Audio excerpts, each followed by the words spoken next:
没想到孟中尉做了青年军的教官。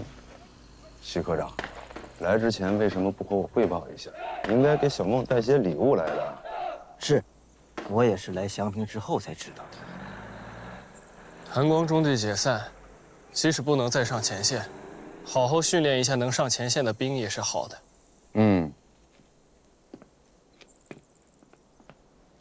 好好训，以后一定有机会上阵杀敌。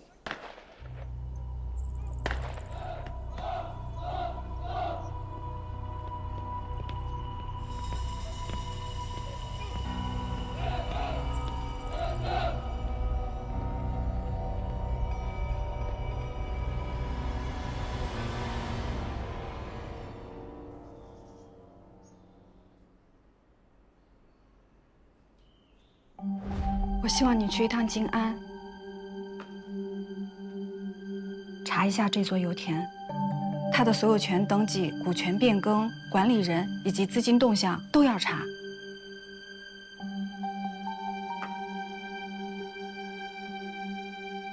你把这支笔带上，装燃油样本。珍珠，我就只是一个记者，我哪做得了这些呀？萧洪恩，你说的对，你只是一名记者。那我想问你，记者最擅长什么？不就是调查吗？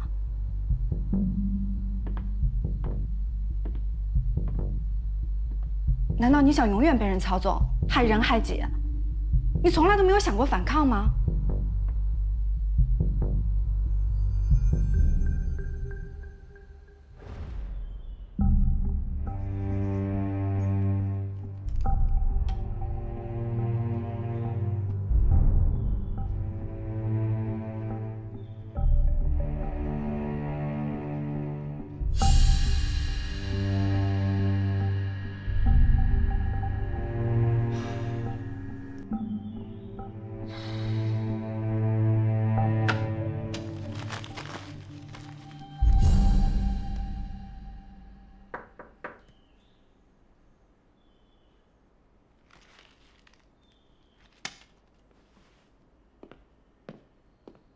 谁呀？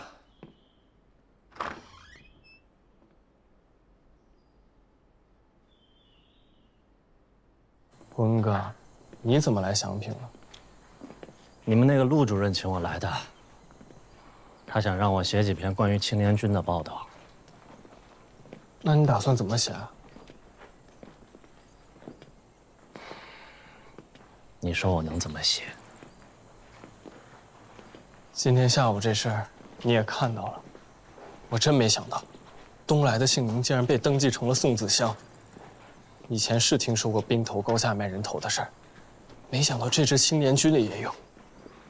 我更没想到的是，这支青年军打的是抗日旗号，做的是内战的准备。我觉得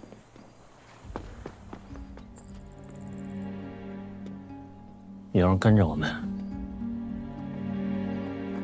这个陆主任，3年前我们中队跟他打过交道，当时一心智障几个于死地的就是他。这种人做这支队伍的政治部主任，队伍就好不了。洪哥，既然陆子怡让你写，我希望你能写出真正真实的情况。行，你让我想想。那你呢？打算留在这儿当教官了？我是很失望，但我已经不是当年北平的那个小逃兵了。我不会因为这么一个人，就放弃自己救国的理想抱负。那你能怎么办？你一个人对付得了陆子怡他们吗？老蒋现在搞这青年军，摆明了就是扶太子爷储备实力，说白了就是一支交给太子爷的军事力量。我知道你有热血杀敌的理想抱负，但恐怕现在要被现实的冷水给泼灭了。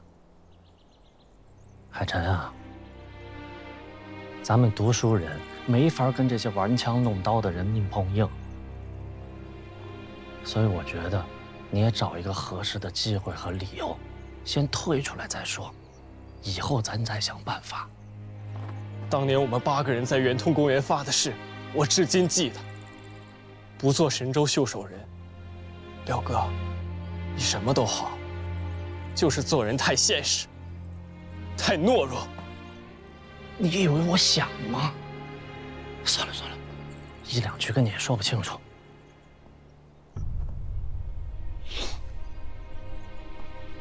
海晨，有件事儿，我必须得告诉你。姨父他已经落到日本人手里了。你说什么？嘘，是我不好，但是我也是中了陆子怡的计。你放心啊，我一定想办法救他出来。相信我。跑什么跑？挺会跑啊你！老实点。报告，有人要当逃兵。怎么回事？报告，宋子祥想要当逃兵，还拉着我们一起。呸！鬼子才是宋子祥！我心不更名，坐不改姓。我叫李东来。你把我的名字卖了多少钱？押预备了。是。等等。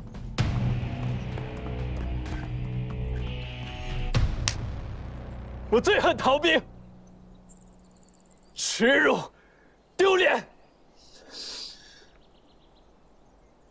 陆主任，今天是新年夜，鄙人不吉祥，属下申请在后天上午上政治课时，当着所有学员的面，公开枪毙宋子祥，得让大家都看看，当逃兵是个什么下场。好啊，把他关起来。是。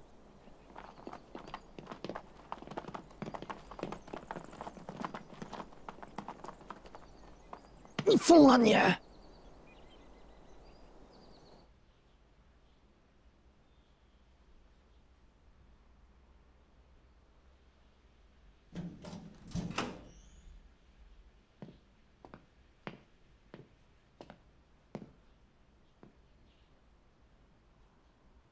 为什么当逃兵2个月前，我在富华民主墙前看见了青年军的招兵告示。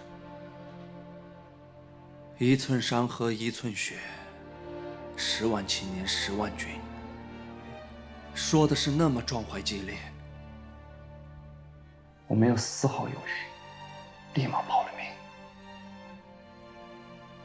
我哥李春来为国捐躯了。我另一个哥也不用说了，我这一生的志愿就是像他们一样，以此身许国。若战死，那是光荣。可进了军营以来，这1个半月，所见所闻还不够清楚吗？今天那个陆主任说的话还不够清楚吗？孟教官，你这里还不够清楚。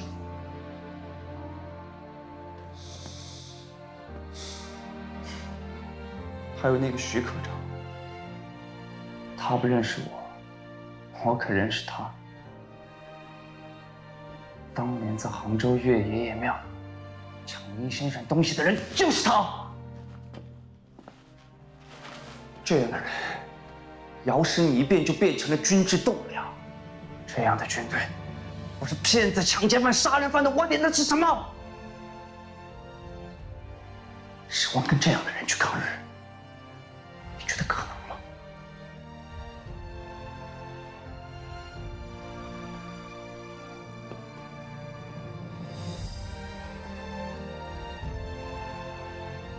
其实，我叫李东来还是宋子祥，无所谓。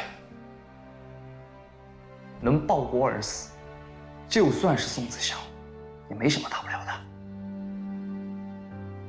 老子就是看不惯这群老狐狸拿咱们当枪使，杀他妈自己人！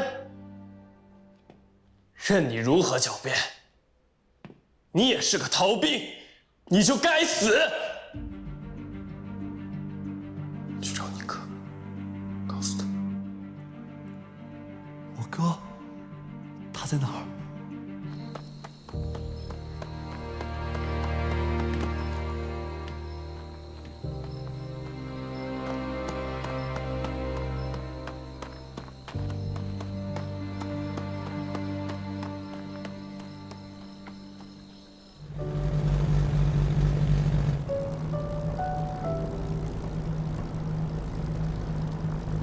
别看我后脑勺，看外面。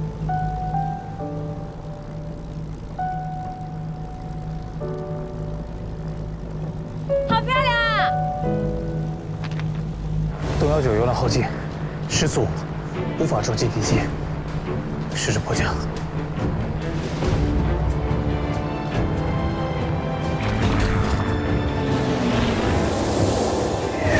赵琪，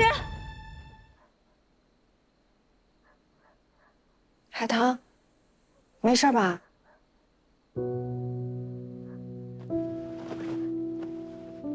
你怎么还没睡啊？哦，我想把明天的路线再做仔细一点。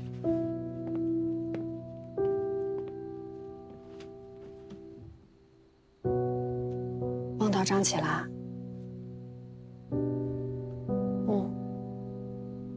出门之前，有听我爸跟我妈提过一嘴，虽然没听清，但是我猜测，我爸一定要来，应该也和张琪有关。我出来前呢，我们家老头说，前几天张琪跟念桥他们飞机失事，迫降在滇西野芒山。目前航校和机械厂的确没有他们的消息，但是肯定不在日本人手里。没有坏消息就是好消息，你也别太担心。啊，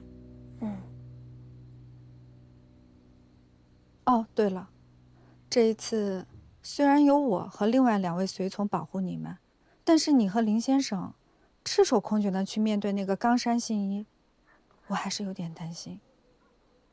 我们已经很感谢你了，让你陪着我们一起冒险，我们才比较不好意思。这有什么不好意思的呀？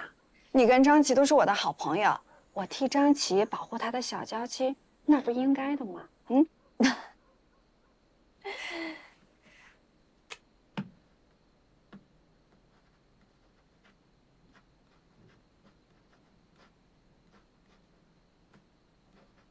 珍珠，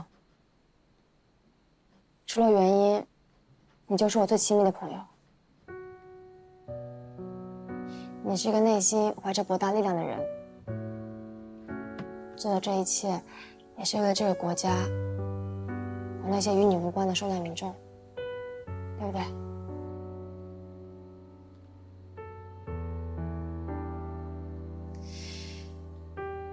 这次去救我父亲，我本想只身前往，虽说是孤注一掷，但我也是有7、8成把握的。所以，如果遇到任何危险，一定要护好林先生。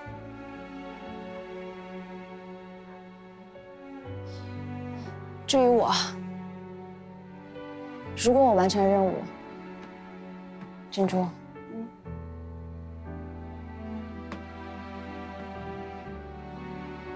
可以让我加入你们了。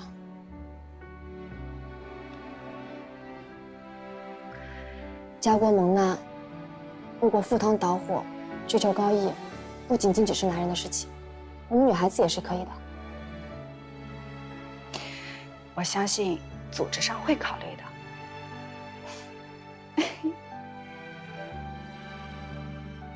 好了，早点睡吧，明天还要赶几10里路呢。我跟林先生经常去考古，脚力可好了，你要跟上队哦。我要是男的，我也娶你。我们张琪要是听到了，可是不会同意的。哎呦，你还没过门呢，就我们的，不害臊呢。哎，说说你，想不想我表哥？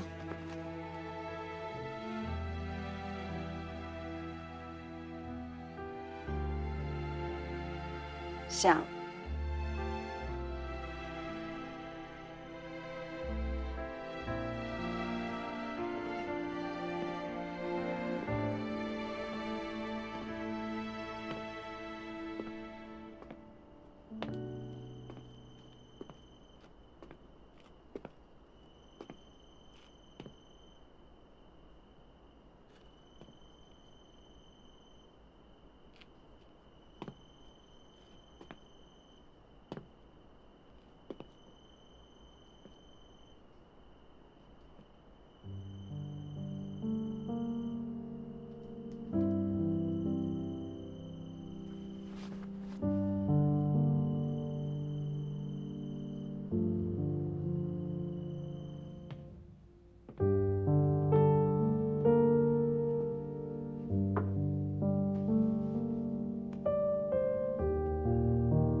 洪恩，我们相识于民国16年5月，在广州。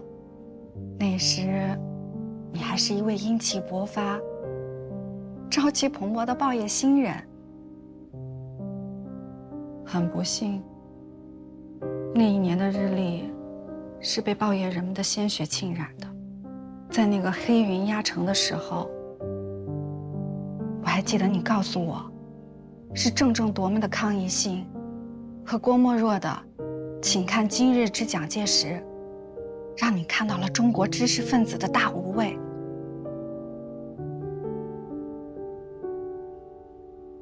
可如今呢？如今你却在帮助那些以杀人为目的的人。他们借着这个黑暗时代，满足自己残忍贪淫的本性。你成为了他们的帮凶。这不是我认识的你，这不是萧洪恩。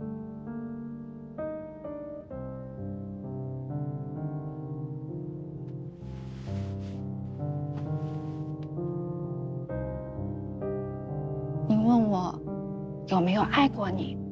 有。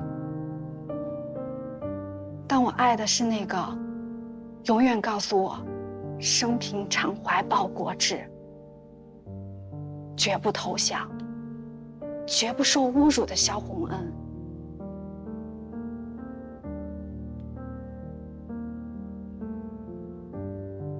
洪恩，我此去，我生还的可能就托付给你了。何去何从，由你决定。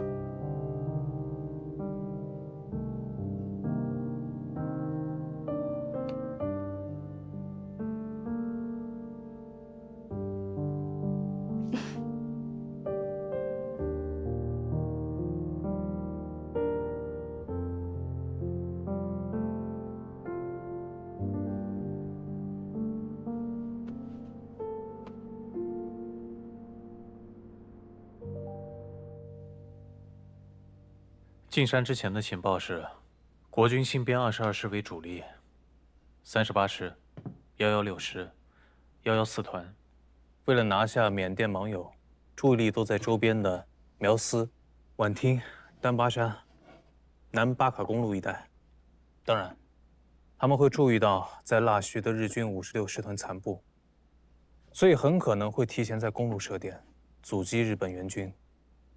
但问题是，咱们之前勘探发现的这段路，之前的军事地图上根本就没有。所以你怀疑他们已经发现了这条路，会从这条路支援盟友？如果日军56师团要增援盟友，一定会派小队出发，先勘探最有利的军事路线，从苗关进红石，再到盟友。现在的局势是，国军新30师攻南坎，新22师攻盟友。而苗关恰好在两地中间，所以日军56师团既有增援南坎的可能性，也有增援盟友的可能性。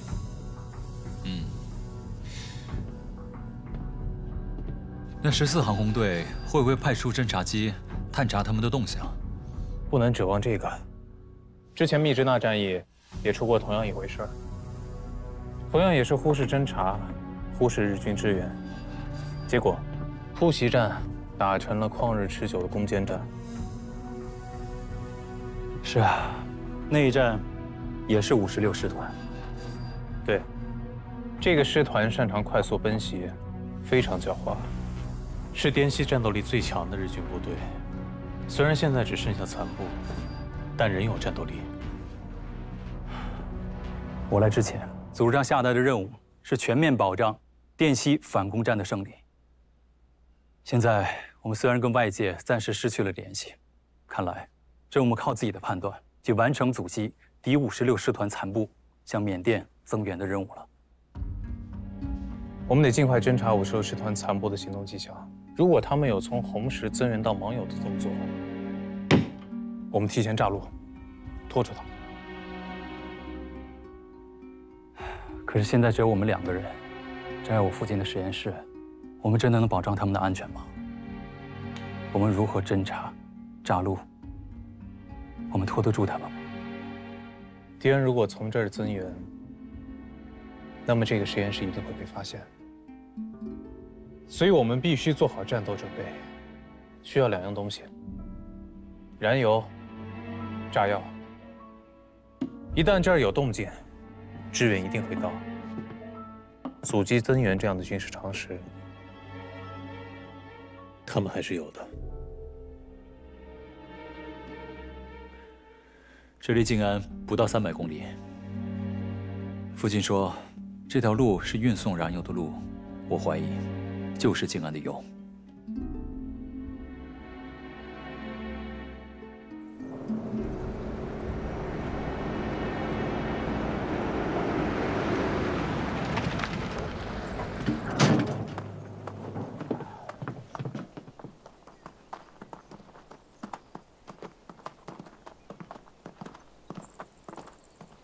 小姐，再往前就只能步行了。您确定不要我们兄弟俩跟着吗？山里的路可不好走啊。先把车隐蔽起来，原地待命。是。走，林先生，海棠。海棠，这是要去找曾木吗？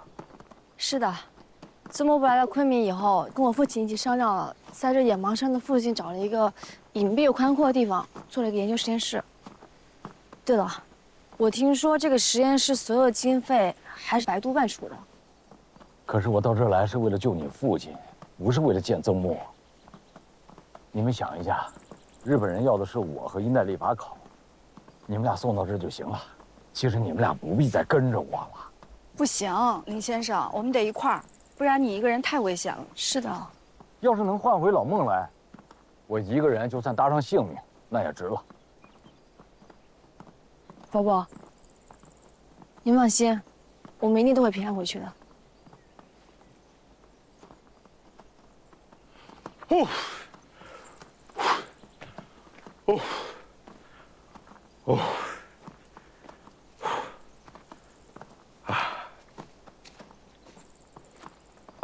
歇会儿吧。啊，差不多了，差不多了。多歇会儿吧。啊，没事。哦。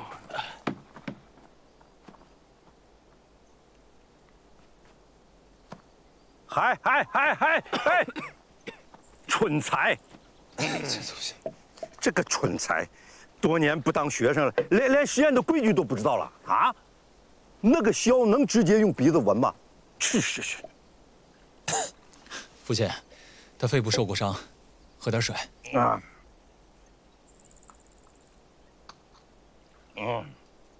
哎呀，云南这个地方啊，盛产芒硝，像这种土硝冻，多了去了。哎呀，可惜呀，咱们现在没有时间。要是有时间的话，严格按照那个浇一次热水，然后再浇几次冷水，这样循环往复，那出来那个硝的纯度比现在那要好得多。现在只浇一次冷水，差远了。你们要硝干什么呀？先生，我知道您的心血全在这儿，但是您得做好随时搬迁实验室的准备。为什么？日军虽然现在暂时在苗关，但是随时有可能向这个方向进发，这儿已经不安全了。是，父亲，你别担心，我和队长会帮你做好撤离准备的。那你们挖这些硝，是给那些该死的日本人准备的吧？是，苗关的红石啊，只有一条路。我们准备用西山号来侦察，一旦确定敌情，就用 B-25挂上自制炸弹，把那个路给炸了，阻断56师团踪烟网友。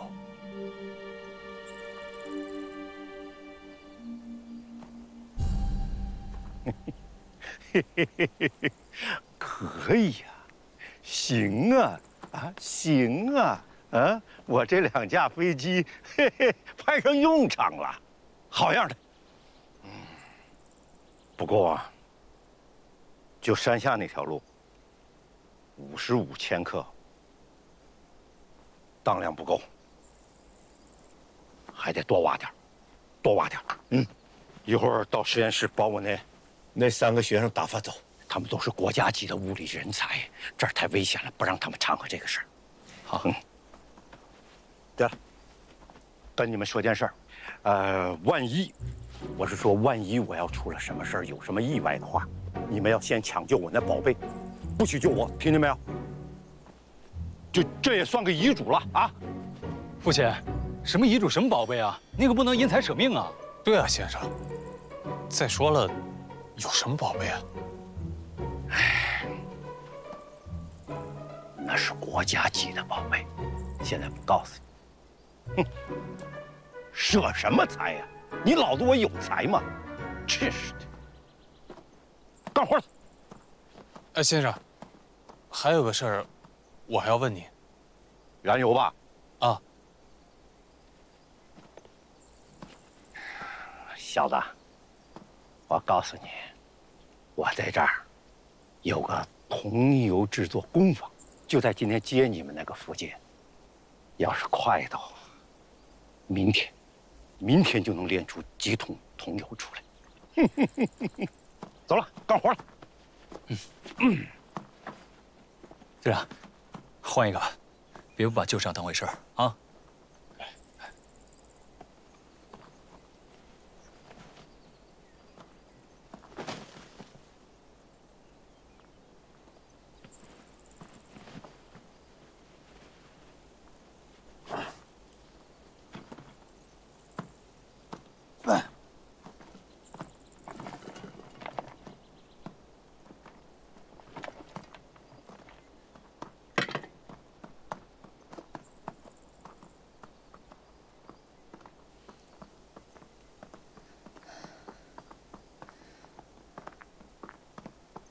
这我们都差不多走了快2个小时了，感觉一直在这个山里边打转。要不这样吧，哎，林先生、海棠，你们在这儿休息一会儿，我到前面去看看路。啊，我跟你一块儿去啊？不用不用，你保护好林先生。好吧。辛苦你了。没事儿，那你注意安全啊！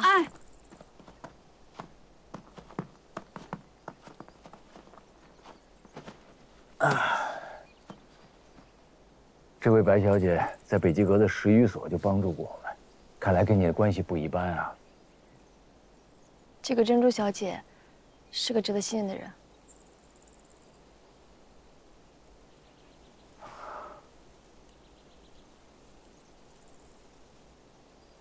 伯伯，您看那个是不是一根布条啊？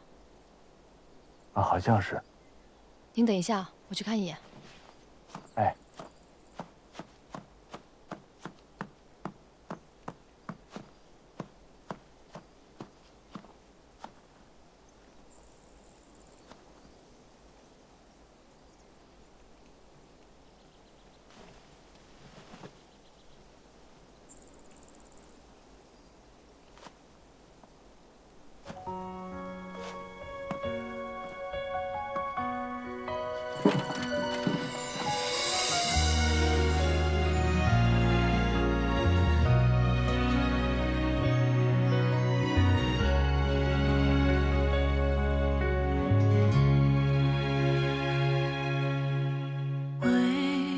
床头云间缝隙，让思念无法藏匿。越是你，竟是是你，万物是你，而我已经沉寂记忆里。微风轻轻，时间消失，我追寻你千万里。折叠好一架架的纸飞机，就把约定再记。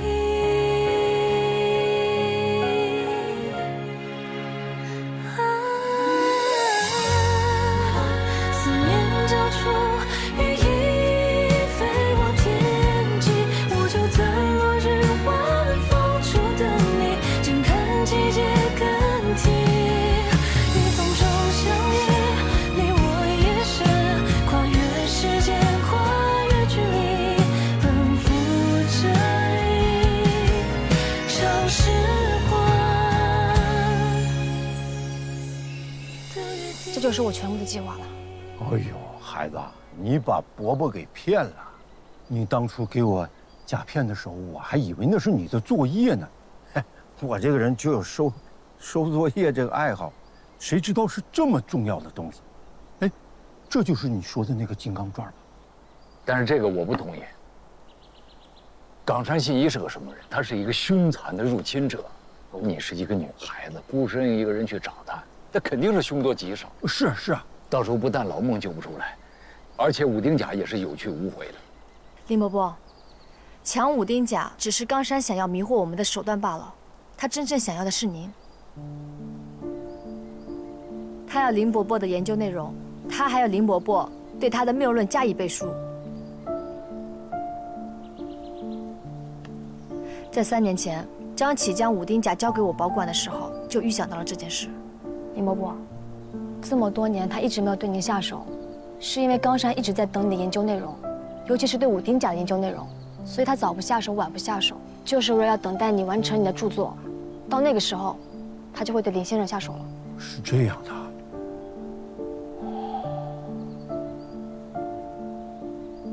冈山这么清楚林伯伯的研究成果，是不是在您身边安插了内奸啊？应该不会吧？知道我写阴代历法考的没几个人，除了我的太太和女儿，那剩下的就是老孟、海棠，还有小环。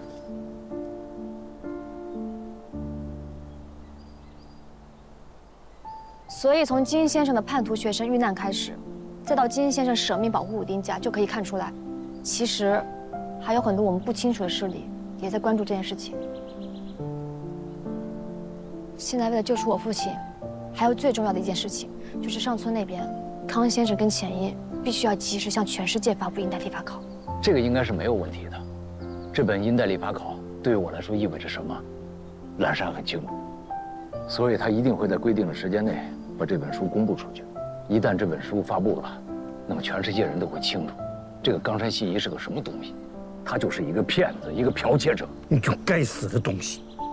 那现在的问题是，康先生能不能在这么短的时间内联系到向世界发布的渠道？我已经安排人帮助康先生和钱英了。我认为啊，冈山现在完全不了解林先生的研究进度。如果他知道的话，他应该迅速的，而且不顾一切的阻挠林先生发布这个消息，而不是像大家所说写信以我们被绑架为要挟，威逼利用先生来就范。这恰好说明了他根本就不了解先生的研究进度。所以海棠的这个研究计划非常聪明，一方面可以用林先生还有武丁甲来孤注一掷，稳住敌人，从而救出孟伯伯；另一方面呢，也给了康先生时间，抢在冈山之前对外发布阴代历法考的研究成果。我认为，要彻底瓦解冈山的文化入侵行动，有必要冒险。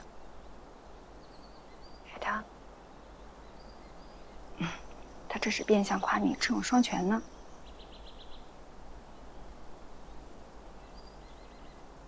不过，正如林先生所说，我们千万不可以小看冈山，他和日本军方还有潜伏在国民党中的汉奸和各地军阀势力都有着千丝万缕的联系。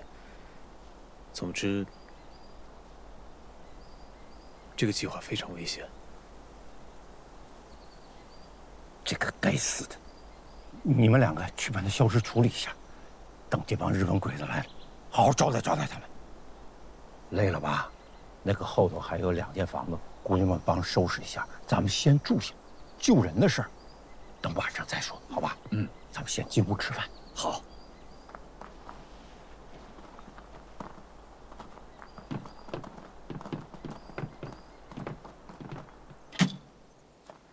我们再休息一下，等一位同志过来。同志啊，你跟组织上取得联系了？平军传语报平安。乐公还玉，请长缨。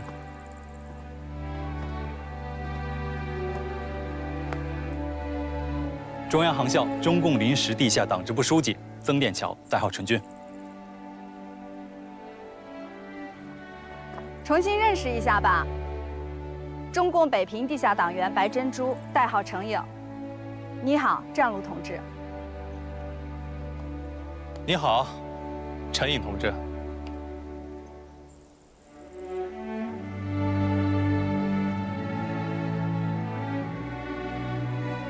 陈颖同志是辛吉烈同志的交通员。金老师牺牲之前，把他入党申请书通过程颖交给了上级。他不仅安排我转移敌人的视线，还交代你保护武丁甲的任务，还让程颖用个人的身份对复华大学2教授进行了保护。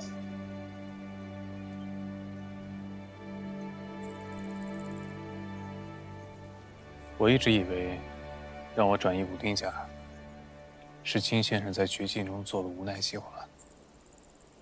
现在我才知道，这是他通过组织做的，如此周密的一个保护计划。你今天的判断是对的，此次冈山行动是日本人察觉到大势已去，要对复华大学的几名教授下手，利用所谓中国学来完成他们的侵略。抢夺武丁甲只是冈山计划中的一小部分，他真正的目标是通过盗取林先生的研究成果，完成因利之需，向世人宣布中华文字西来说，消解我们民族的自我认同，达到思想灭华、文化灭华的目的。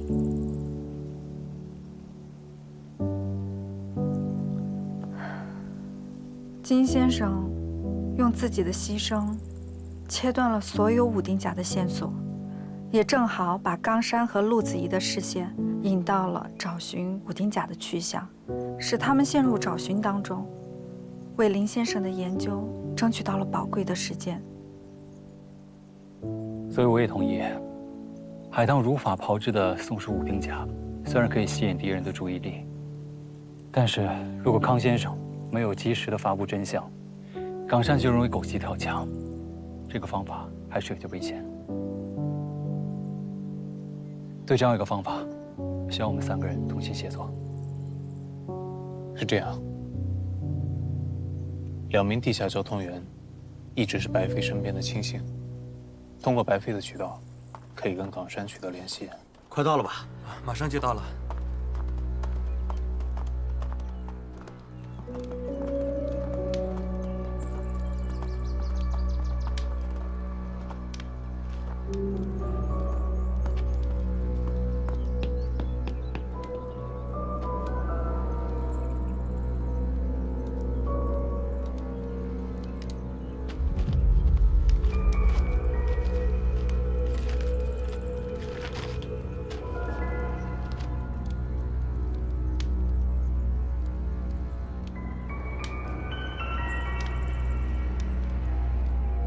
我们是来给冈山先生带路的。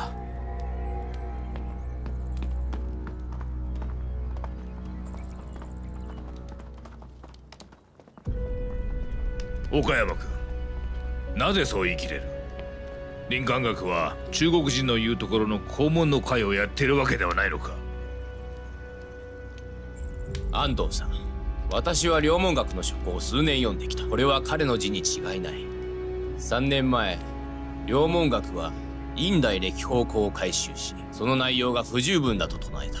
これでわかるように彼は嘘がつけない性分だ。大日本帝国は今危機を迎えています。たとえ嘘だとしても我々に試す価値はある。その上、彼らは文人だ。我々には軍事力があり、もう無線も我々の手の中だ。私は中国人の言葉など信じはしない。しかし我が正体の調査で林間学の言う法友へと続く近道を発見した。私は56師団からの命を受け、すぐに野茂山から法友へ増援を出す。絶対に中印航路における石油パイプ開通を阻止する。我が正体で野茂山に向かい、中国人らを一網打尽にする。そして法友で師団と合流をする。武力をもって解決できない問題はない。もし解決できないことがあるとすれば、君の文化振動計画でもそれは無理だろう。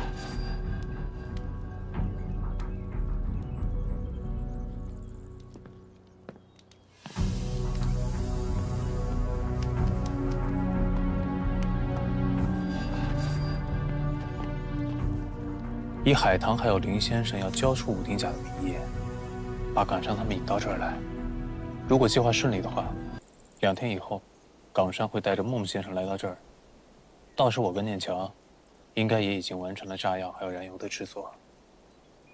届时海棠出面，珍珠在侧面接应，林先生还有曾先生他们隐蔽在。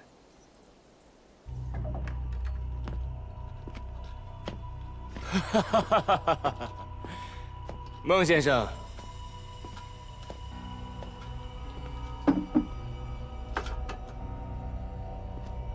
孟先生，委屈您了。这荒山野林的，比不上您的府上，让您受委屈了。怠慢，孟先生。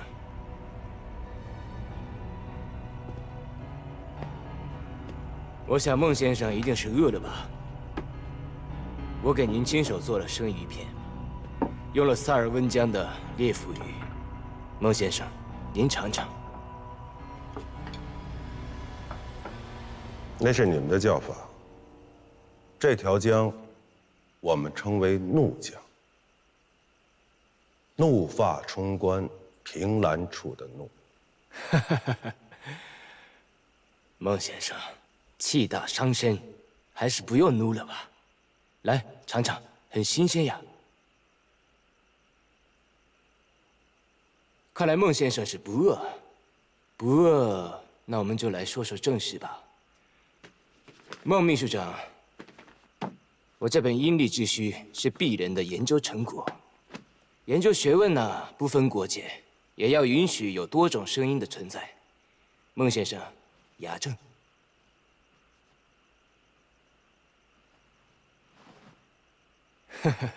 孟先生，对了，林先生听闻孟秘书长在我处做客，也已到达滇西，并等着与您会合。我相信有您的支持啊，林先生一定愿意将他的研究成果融汇到我的著作中来。我很开心啊。我看不如这样吧，孟先生和林先生，不妨携手同去日本，做一面东亚文化共荣的旗帜，如何？冈山先生，一个国家、一个民族的深厚文化，来自于悠悠岁月、历朝历代的积累。如今你们日本国没有宏大深厚的哲学，也缺乏远见和高深的思想，所以你们就总是想着从别的国家巧取豪夺，然后把它变成自己的，这怎么可能呢？甲骨根植于中国大地3000多年，远远早于你们日本民族的起源，不是靠着你抢来的几张甲片写一本书就可以论证它，它更不可能成就你所谓的日本中国学，来为我们中国文字的起源盖棺定论。3年前，暂时停止出版《殷代历法考》，我当时非常的恼怒，我恨他不懂时事之艰难，办学之疾苦。我现在懂，他当时的决定是正确的。何谓大学？大学就是以独立之思想追求永恒之真理。我们中国就是因为有大批像林先生那样的学问家，国家贫弱之时才能挺直脊梁，民族复兴之时才能成为栋梁。即便我们沉沦100年，我们也一定会重新崛起，令世人惊叹的。反观贵国，如果都是像冈山先生这样撒谎成性、掠夺成性之小人，即便现在强盛一时，也终将风流云散，以失败而告终。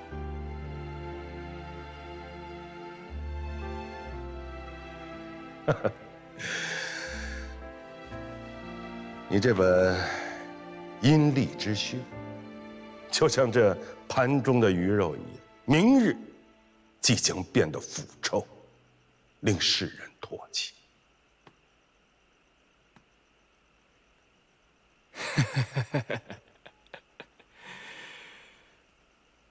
孟先生，我看您不过是徒增口舌之力罢了。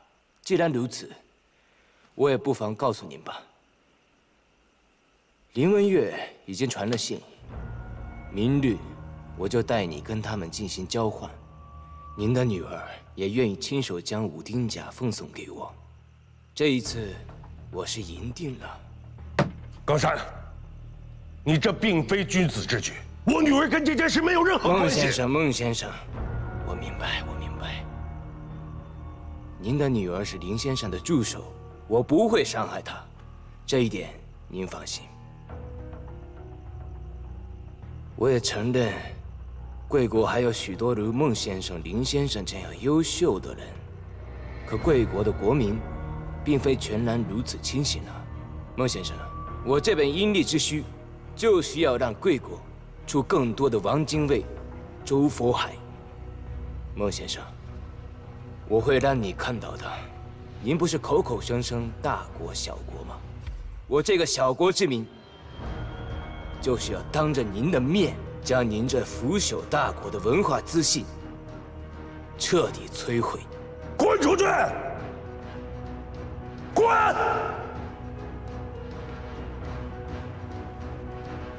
孟先生，您慢用。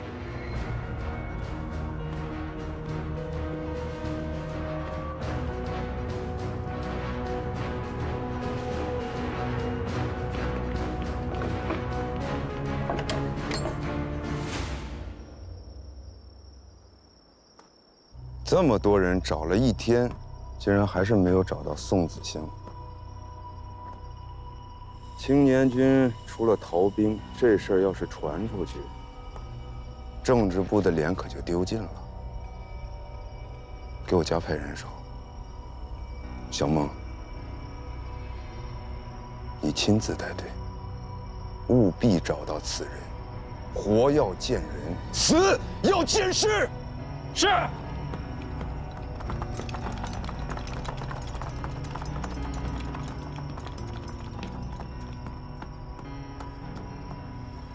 冈山，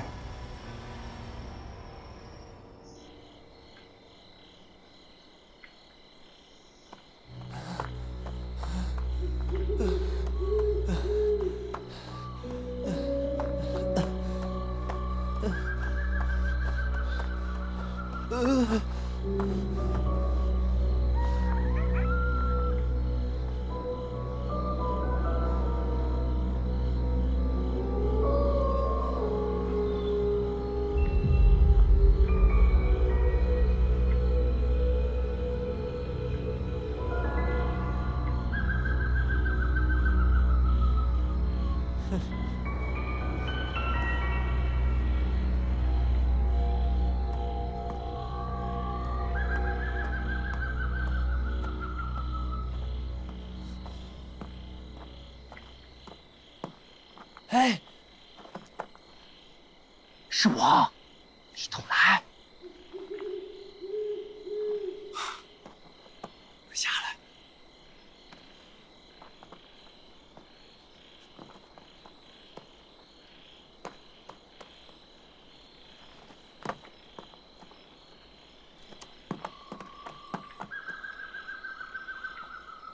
说这大半夜的，咱们上哪儿去找人呢？这宋子香要跑，你就让他跑呗，你告发他干嘛？现在苦的还是咱们。这你就不懂了吧？要我说呀，想要往上爬，这就是个机会。找到宋子香了吗？报告，还没有，还没有。继续找。是。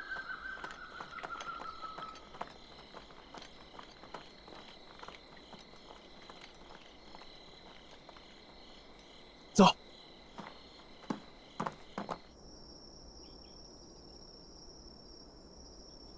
我还是放心不下那条公路。先生，你说童瑶要明天下午4点才能练好送刀，能不能加快速度？咱得尊重点科学吧。那炼油本身就是个细活，再说咱练的是生物油，稍有不慎，那战机会发生燃爆的。时间虽然紧，但我相信父亲一定来得及。无论如何，海棠一个人要去见冈山信一，我觉得这件事情太危险了。是啊，太危险了，那还是个孩子呢。是啊。海棠怎么样了？你去看看他吧。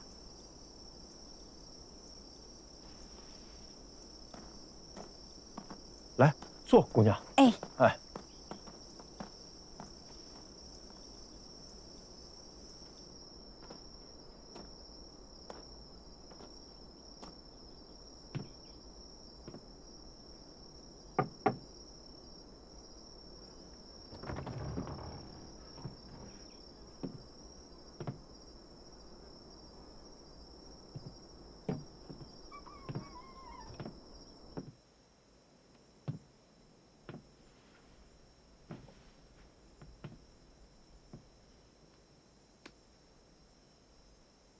想什么呢？想我爸爸。苗关那边潮湿，他腰又不好，不知道会不会难受。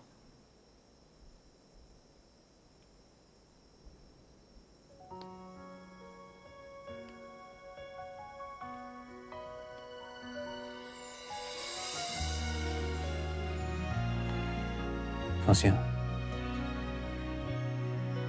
明天我一定救出他。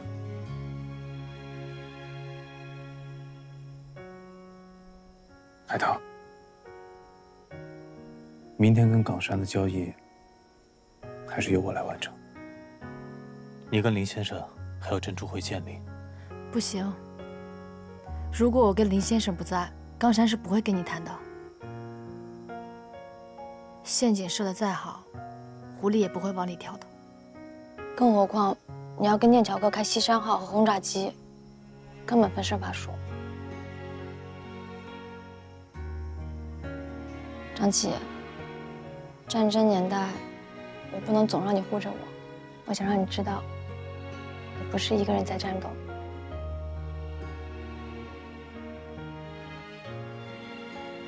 这是我们所有人的战斗。你还记不记得7年前，我们一起飞的复兴号？怎么会不记得？那可是你的自由宣言。7年之后才能跟你真正站在一起，并肩战斗。就算是死了，我也没什么好后悔的。你答应我一件事。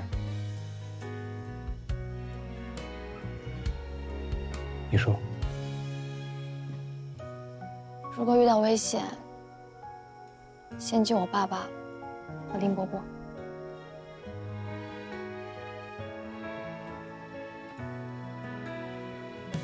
我一个都不会放弃。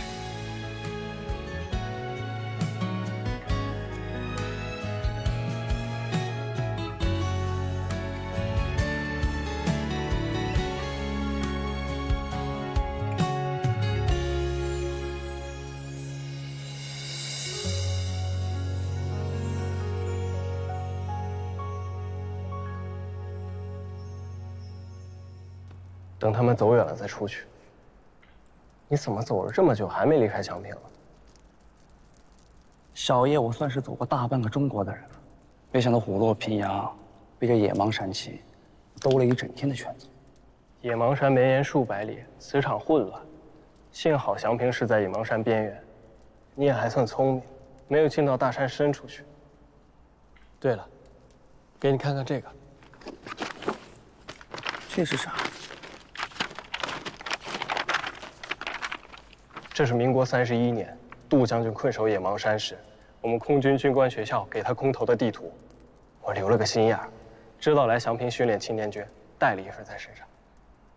你看，咱们现在是在这儿，往这边走是红石，我爸帮曾伯伯建的实验室就是在这儿，西山号还是我帮他飞过来的。再往这边是建陵，你去建陵，这里镇公所有长途电话。饿了？小爷我怕什么饿呀？之前跟你姐走那4000里路，什么苦没吃过？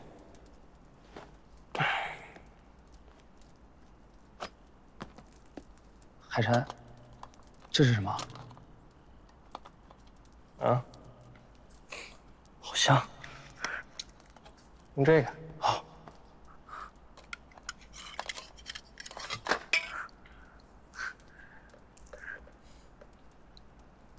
你不来点儿？我不饿。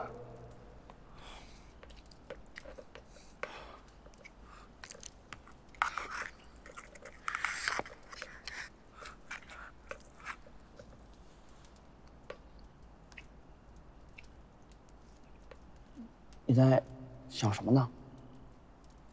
我在想我爸，我在想，他为什么屡次都要帮林伯伯出头？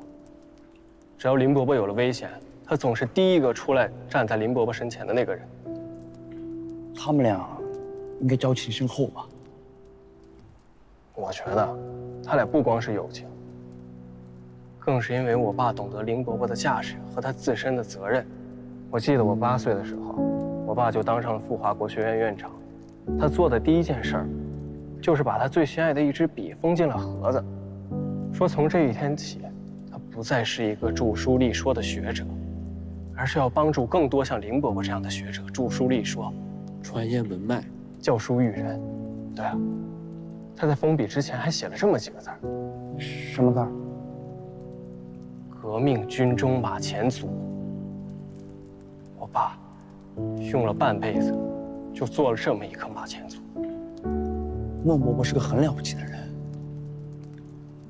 海晨，你放心，我们一定把孟伯伯平安救回来。一定。说说你吧，你有什么打算啊？总不能在这滇西当一辈子流寇吧？富华是回不去了，说不定啊，他们现在就到上村找到我妈那儿了。希望我妈跟海棠别以为我真当了逃兵。海晨，你说我究竟该去哪儿才能真的上前线，跟日本人干？国军你是绝对不能再参加了。对了，你去延安吧。延安？对。我一直在悄悄地收听共产党的电台。今年国军豫湘桂战役，丢了20多万平方公里国土，6000万子民。可共产党在华北、华中、华南都发起了局部反攻，还收复了大量的国土，从日本人手里解放了1700万子民。共产党是真心抗日的。而且，我以前老觉得我们国军才是精锐，我这2年倒觉得吧，共产党才真的擅长打仗，打胜仗。好，去延安。海晨，要不咱们一起吧？